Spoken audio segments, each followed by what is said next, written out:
Hello sports fans, it is Monday, March the 11th, the year 2013, and as usual, a lot to get to in the sports world, so let's get it going right now. I hope you guys had a nice weekend. I hope you caught some of the games over the weekend. We're going to recap everything that went on since the last time I talked to you on Thursday. Believe it or not, we are less than 2 weeks away from March Madness. The big conference tournaments take place this week. Some of the little conferences are already underway in their tournaments. Some tournaments have already been completed already. We have a bunch of teams that have already punched their ticket to the big dance already. Unbelievable how fast time goes by. In 2 weeks, we're going to be in the spring. Clocks have already gone ahead. We're going to be in baseball season before you know it. All right, without further ado, let's recap what went on over the weekend. Let's start in the NBA on Thursday. Oklahoma City went into Madison Square Garden and beat the Knicks. The Knicks were without Carmelo and Amari Stoudemire. Carmelo's missed a few games. He's day-to-day. Amari Stoudemire out 6 to 8 weeks. He's going to miss the rest of the regular season.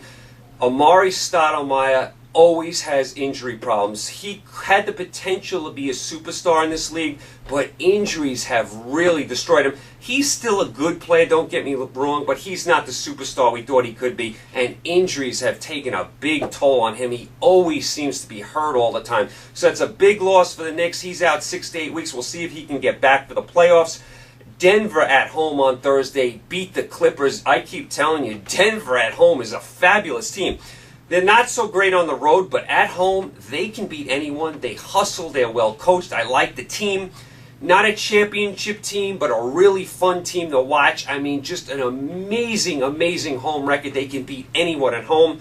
On Friday, the Bulls beat Utah. I'll tell you, Utah's in a free fall because not only did they lose to the Bulls on Friday, but they came back on Saturday, Utah, and got drubbed by the Knicks at the Garden. And this is a Knicks team without Amari and Carmelo, and the Knicks still bombed Utah. I mean, Utah's in an absolute free fall. The Lakers have actually jumped them for the 8th spot. Lakers are a half a game ahead of Utah for the 8th spot. Utah is now out of the playoffs. Utah looks like a very bad team. On the road, they're hideous. I mean, they could get some things done at home.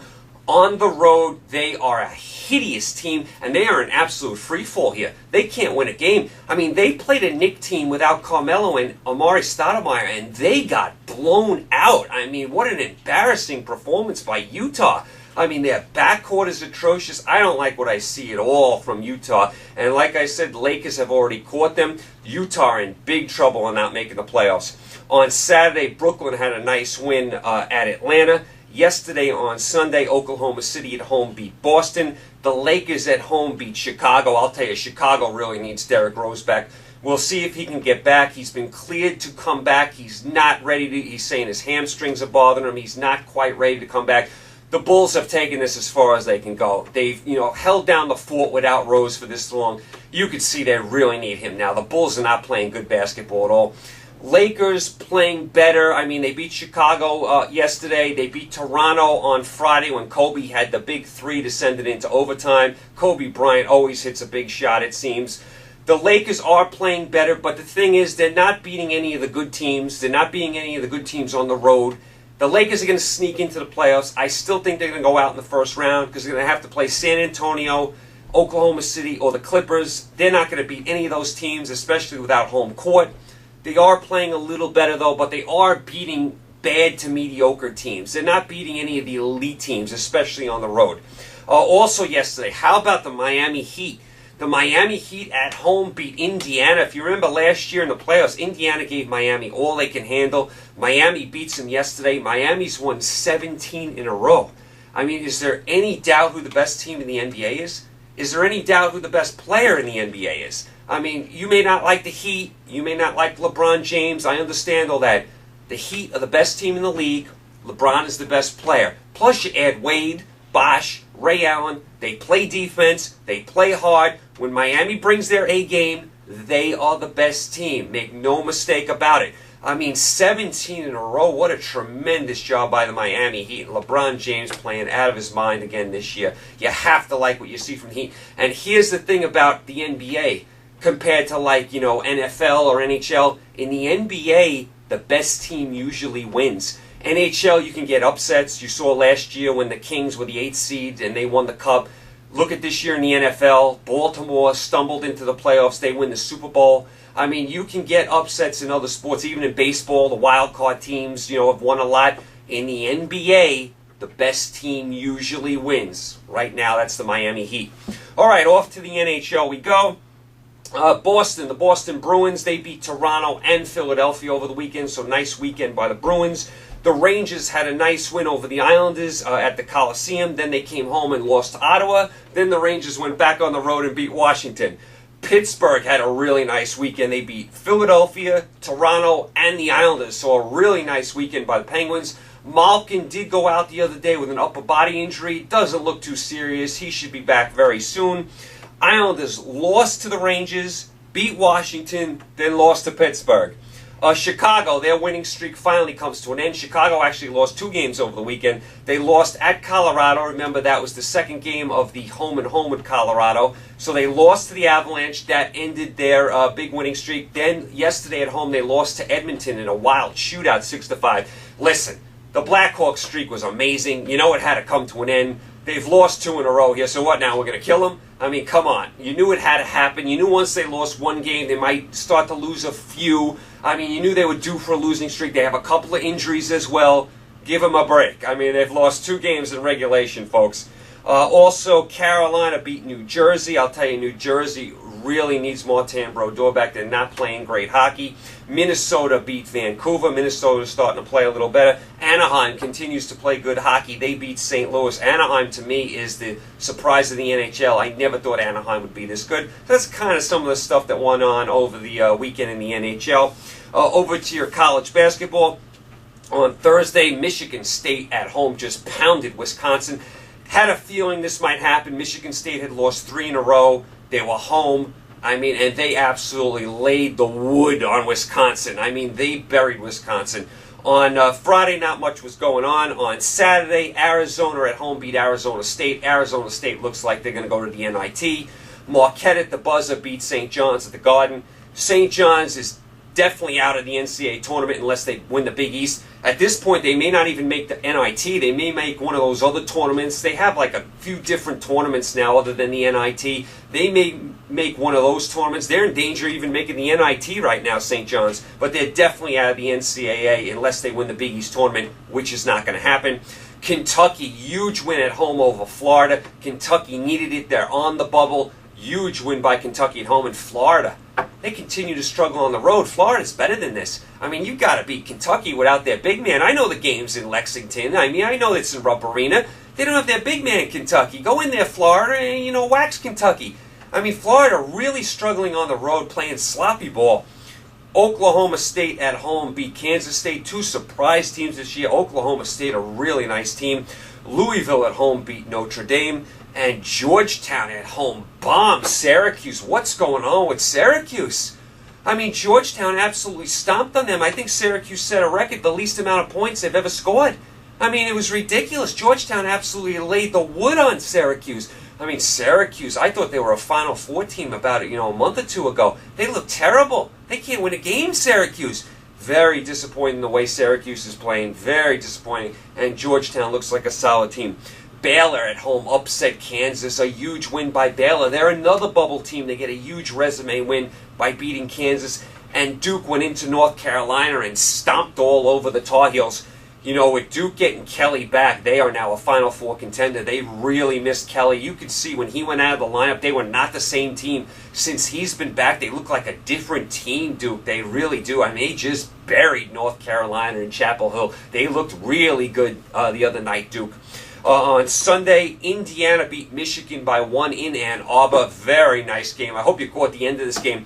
Michigan had 2 chances to win this game after Michigan blew a bunch of free throws at the end of the game. That cost them. But Michigan had 2 shots at the basket at the end of the game. And if you saw this game, you tell me how that last tap-in at the end of the game did not go in for Michigan. I mean, that ball was sitting on the rim, and it looks like it's going to fall in, and it goes off. I mean, it looks like just somebody got up there and just pushed it off. I mean, it looked like it was going to fall in and slid off the rim, and Michigan loses a heartbreaker to Indiana. A very nice game, though. I still can't believe that ball didn't go in. To me, the ball looked like it was heading in and somehow did a right turn and fell out of the basket. Nice win by Indiana on the road. Ohio State at home beat Illinois. Temple, very big win for them. They were a bubble team. They beat Virginia Commonwealth. And Virginia at home in overtime beat Maryland. That was a huge game for both teams. Virginia on the bubble needed it. Maryland was also on the bubble. They look like they're headed to the NIT now. Also in the America East tournament, I know we don't do a lot of America East basketball. In the semifinals, Albany beat Stony Brook. That is a bad loss for Stony Brook. Stony Brook, the last 3 years, has had monster regular seasons, and they just couldn't finish it in this America East tournament. The last 2 years, they lost home games. This year they lose to Albany, a team they were favored to beat. And once again, Stony Brook comes up small in the tournament, and they will not be going to the NCAA tournament. Albany will now play Vermont in the championship game in that tournament. The winner will go to the NCAA. Stony Brook looks like they're headed to the NIT. A bitter pill to swallow for Stony Brook. They thought for sure this was going to be the year. 3 years in a row they've really had big regular seasons only to fall short in this America East Conference tournament. So Stony Brook's got to be heartsick today losing that game to Albany. All right, so your teams, I want to go through some teams on the bubble right now, teams on the outside looking in. I got 12 teams for you, 4 that I think are in right now, 4 just out, and then 4 a little more out. The 4 teams I think are in right now, the last 4 in, Temple, Virginia, Boise State, and Tennessee. Those will be your last 4 in my opinion. I think those 4 right now will get in. Can't afford to slip up, though. You don't want to go get bounced out in your conference tournament in the first round, because that could really sink you. These teams got to really win at least one game in that conference tournament. Your second group of teams that I think are on the outside looking in, you got Ole Miss, you got Alabama, you got Southern Miss, and Baylor. These teams are going to need to make a big run in their tournament or need a little help from teams in front of them losing. And by the way, Alabama, what a win they had over Georgia the other day. Georgia has the ball with time running out. Georgia goes to the basket. Alabama blocks the shot. They get the ball, and they launch a half-court shot at the buzzer, and it goes in, and Alabama beats Georgia with a three-point shot at the buzzer. Amazing win by Alabama. Kept their NCAA tournament hopes alive with that win. They still need a little help, though. Here's your teams that are going to need even a little more help. Maryland, bad loss to Virginia yesterday. That could really help Maryland. Now they're in deep trouble. Maryland is in deep trouble. They need a big run in their conference tournament. Arizona State, they're in trouble as well since they lost to Arizona over the weekend. Providence has actually worked themselves up into this group. Providence had an awful start to the season. They've actually played a lot better. They still look like an NIT team. And Kentucky, even though they beat Florida, they're still going to need a little help or make a run in their tournament, Kentucky. They're still going to need some help. They did keep themselves alive, though, with that huge win against Florida. So that's kind of where you are in your college basketball right now. Oh, one more thing. A few teams that actually have already qualified for the NCAA tournament. These teams won their conference tournament over the weekend. Florida Gulf Coast is in. Belmont is in. They had a nice win over Murray State. Harvard is in. They won the regular season Ivy League title. Remember, no conference tournament for the Ivy League. It's strictly the regular season. Creighton won their tournament. They beat Wichita State in a nice game in St. Louis, so Creighton is in. And Liberty makes the tournament. Liberty lost 20 games this year, and they won their conference tournament, and they make the NCAA with 20 losses. Only the second team ever to lose 20 games and make the tournament. I think back in 2008, Coppin State did it. So what a run Liberty had in their tournament. A 20-loss team makes the tournament because they swept through their conference tournament. So nice job by Liberty. Okay, so that's kind of where you are in your college basketball. Like I said, we're in tournament time now. We're in our big conference tournaments this week. Next week is March Madness. You have a lot of little tournaments already underway or completed. Getting down to the home stretch in college basketball, so enjoy it while it's here, folks. Okay, what else did I want to do? Let's go to the World Baseball Classic. I did catch some of this over the weekend.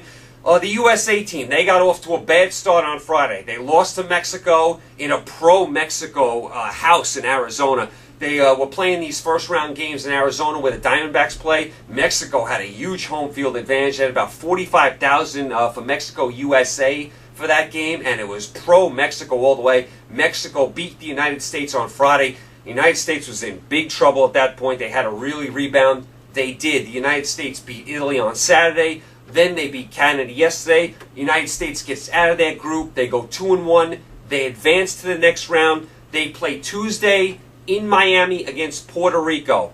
So the United States has advanced. They do go to the next round. Now remember, the second round is where the United States usually gets bounced. They've gotten bounced in the last few tournaments, in this second round. So now it's money time now. They did get out of the first round, give them credit, but now, the competition steps up. Now all the better teams are left now. All the teams that got out of their group are left. So it's not going to be easy for Miami. In Miami for the United States. They play Puerto Rico, so it's going to be tough for the United States now. We'll keep an eye on them. They do play Tuesday.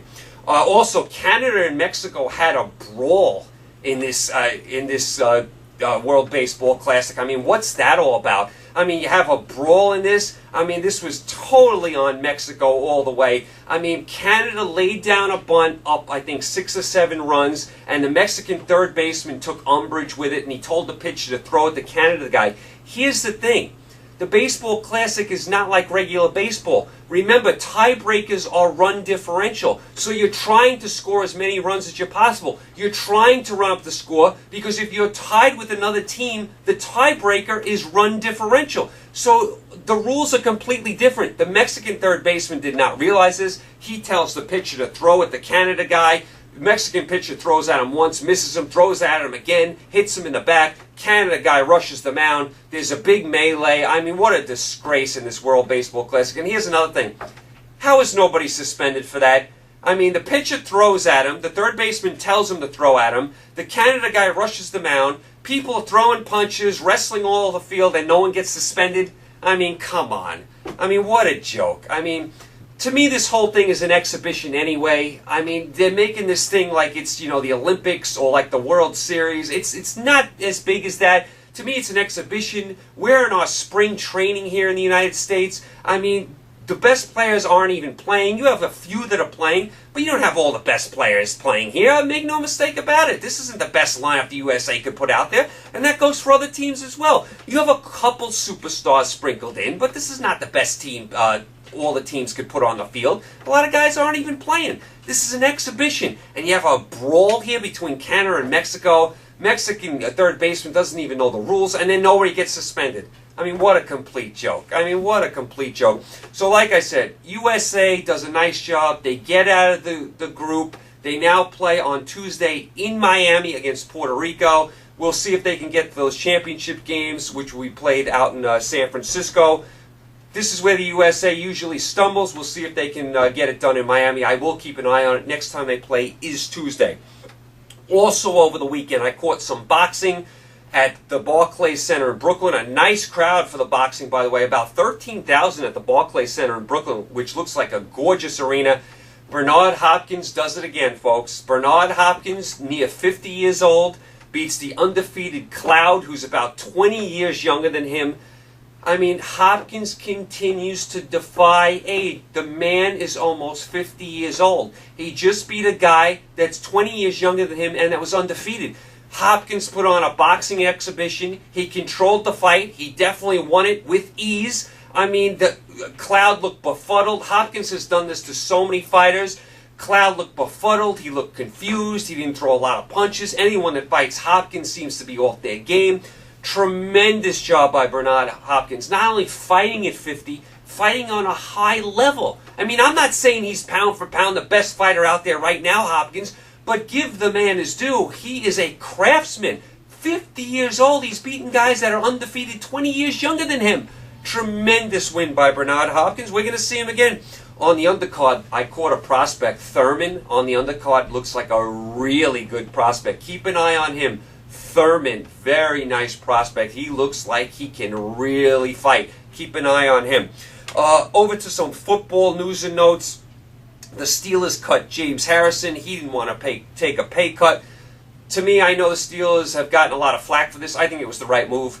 James Harrison is getting older. The Steelers need to get younger. They need to get under the cap. They need to move on. James Harrison did not have a good season last year. Steelers have other priorities. They need to get their running backs situated. They got to sign other people. They have a lot of people they have to sign. This was the right thing to do. I know the Steelers got flack for it. We love James Harrison as a player. We know what he did. He had that unbelievable 100-yard interception against the Cardinals and Kurt Warner in the Super Bowl, a few years ago when he's running down the sidelines and he gets into the end zone. James Harrison was a fabulous player. He will be missed. It was the right thing to do for the Steelers right now to move forward. Ravens are going to be in the same situation. Bolden, the receiver, they're going to be in the same situation with him. The Ravens have asked him to take a pay cut. If he doesn't, they're going to have to release him. You have to get under the cap in the NFL. You can't sign everyone. That's what makes the NFL so good. Everyone has an equal chance. You're playing in the same playing field. You have a salary cap now in the NFL. It's a hard cap. You have to make tough decisions. You think the Ravens want to lose Bolden? No, but they have cap issues. They have other guys they have to sign. You can't keep everyone. So Bolden could leave Baltimore. Reggie Bush won't be back in Miami. And the Giants signed Jenkins. I like Jenkins. He was a good player with Green Bay. Went over to Philadelphia. We know the mess over there with the Eagles. I think that's a good pickup for the Giants, so I like that move as well. Free agency starts tomorrow in the NFL, so you should see a plethora of moves in the NFL. A lot of moving around should take place in the next week or so. Also, I caught Tiger Woods over the weekend. He was on fire over the weekend, Tiger Woods. I mean, he could not miss. I mean, his putting was tremendous. Tiger Woods, tremendous performance. We'll see if this gets back to, we see if this elevates him to elite status now. He hasn't won a major in a long time. He's still chasing Jack Nicklaus. We'll see if Tiger builds on this. He looked fabulous over the weekend. We'll see if he can continue it and stay healthy, more importantly. He's had a bunch of knee injuries the last few years, Tiger Woods. We'll see if he can stay healthy as well. Okay, so that kind of wraps up where we are in the sports world. We kind of got caught up there. As far as Monday, what to watch tonight, I'll tell you, if you guys want to watch a game that's an underrated game in college basketball, St. Mary's and Gonzaga are playing for their championship in their tournament tonight.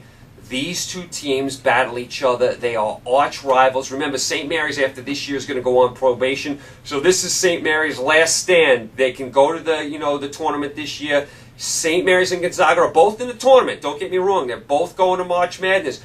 This will be a tremendous championship game. These two teams do not like each other.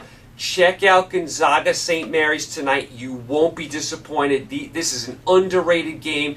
This game flies under the radar. These teams are going to go at it tonight. Check it out. Gonzaga St. Mary's tonight. That's a big college basketball game to watch. I'm going to focus on that game. Very light night in the NHL tonight. Only 2 games. Calgary at LA, not great. Boston at Ottawa, decent game if you're looking for some hockey. Boston, Ottawa. NBA tonight, you got Brooklyn at Philadelphia. Philadelphia is a miserable team. You got Detroit at Utah. Utah still fighting for that last spot, although they're going the wrong way. Denver at Phoenix. You got the Knicks at Golden State. Very interesting game. We'll see if Melo plays. Here's the game of the night in the NBA. Oklahoma City at San Antonio. I know San Antonio doesn't have Parker. Still, that's a tasty game. Oklahoma City at San Antonio. Fabulous game. So to me tonight, St. Mary's Gonzaga must watch. Oklahoma City, San Antonio in the NBA. If you want some hockey, Boston, Ottawa. And late night, Knicks at Golden State. That's your menu for tonight. So you have some things to watch tonight. Okay, tomorrow, Tuesday, we'll recap what went on tonight. We'll recap everything that went on, all the scores and all that kind of stuff. Also tomorrow, we'll go through college basketball, who's in, who's out, the latest top 25, all that kind of stuff. Wednesday, our NHL. Thursday, our NBA. I'm going to have a Friday show for you this week. We'll do our big conference tournaments, and we'll also throw in some movies on Friday. You guys, thanks for tuning in. Stay safe. Enjoy the games tonight. St. Mary's, Gonzaga, Oklahoma City, San Antonio. I will talk to you guys tomorrow, Tuesday. Take care.